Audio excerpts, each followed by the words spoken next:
All right, KRM Sports on location today, coming to you from Rungwan. The one and only Coach Desmond Mandell is here. Coach, thanks for having me, man. Good to see you. Good to see you. Thanks for stopping by our shop. Okay, so it's the last sports report of the year 2023, and we are going to talk about sports psychology today, and that is why I've enlisted my good friend Des, because you not only coach kids in track and field, which I think is really interesting because you're dealing with a lot of different athletic disciplines in both sports, but then you also coach basketball. You're coaching GW this year.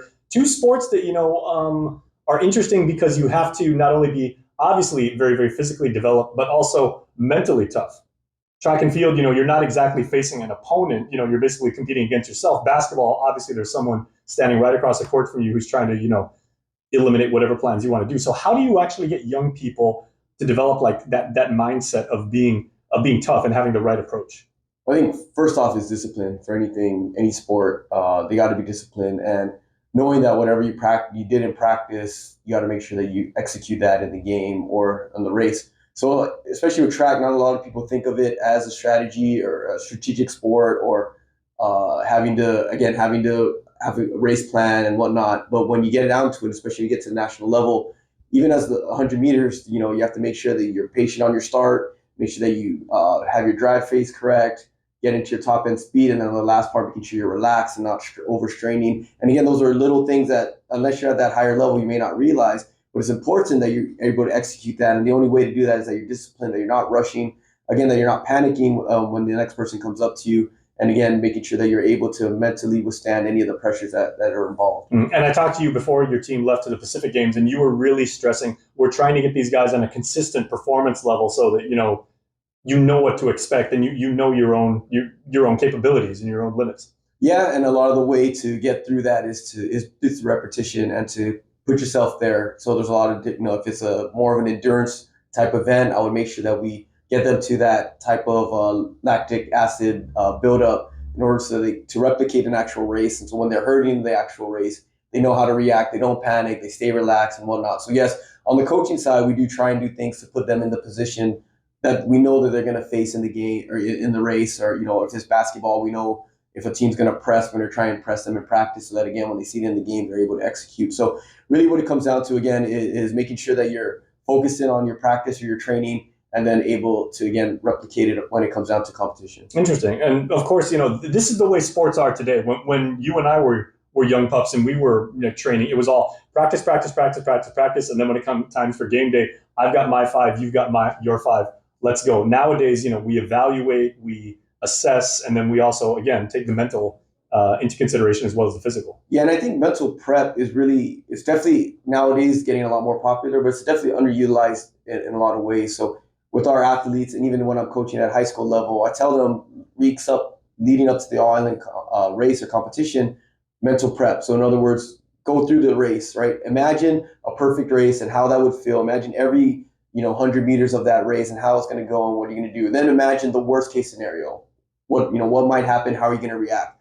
Imagine somebody goes out fast and you have to hold back, or imagine you're the one that's in the lead and everybody's following you. Again, how are you going to react? And the more that you go through it, the better you're able to react to whatever's happening in the actual race.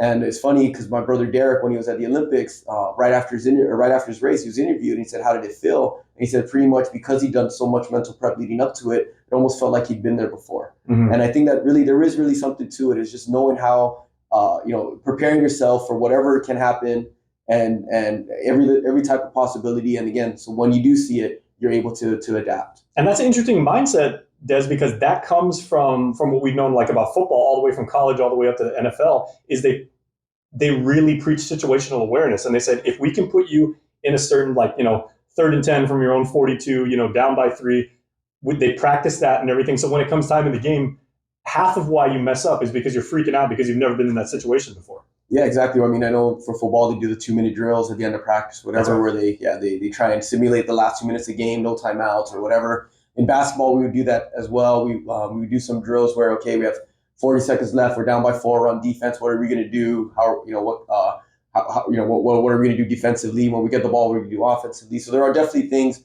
on those team sports that are more obvious. And then again, on the running sports where it's not as obvious, it still is important, again, to simulate and put yourself in that position. But I think at the end of the day is when it comes down to what we're talking about is you got to have a competitor mindset.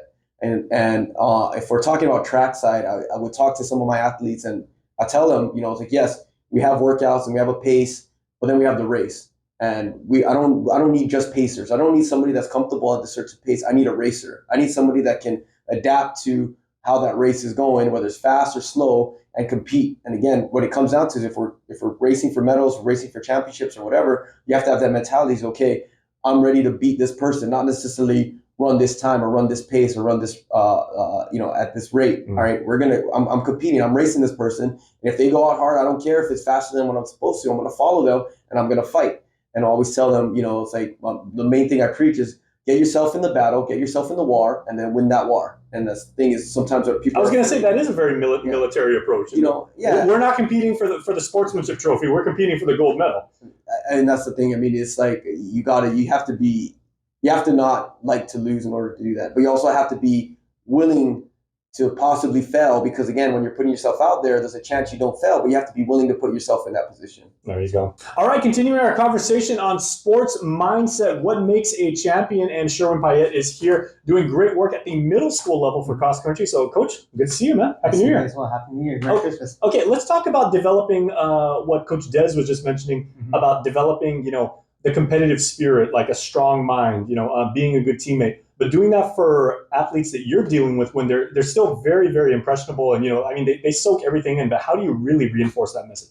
Well, at the middle school level, you want them to just first have them enjoy running, because running is a sport where it's very tough on the mind. So first thing with young children, we want them to enjoy running, and once they find that love for running, you kind of have competitive games and try to build their base, and from their base, you start incorporating some speed work in there. And really, they don't realize it's speed work. You kind of make it like competitive games, and from there we build on and just progress through it. I've never thought to ask this, but do young athletes, when it comes to running, do kids who are like around 11, 12, 13, do they take better to marathon races and cross country like you're coaching, or do they do better with sprints? Like at what age do they start to really like connect the dots when it comes to running? Man, I would say, to be honest, they do better with sprints. Okay. Especially out the gate, kids that young, you have to really teach them how to pace themselves, because you'll see a lot of times in the middle school races,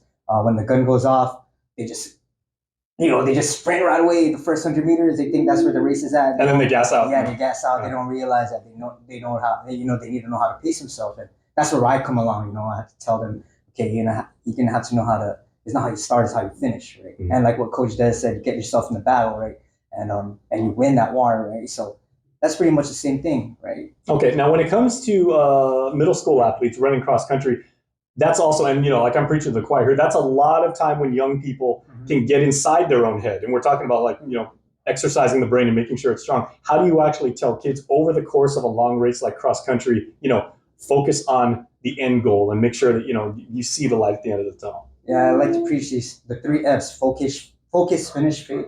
Focus at the task at hand, finish strong, and have faith in the training. So a lot of times, like what Coach Des mentioned, a lot of mental aspect of the game. I show them the course. We go through the course, and I tell them, okay, this is where you got to go. This is where you got to take off.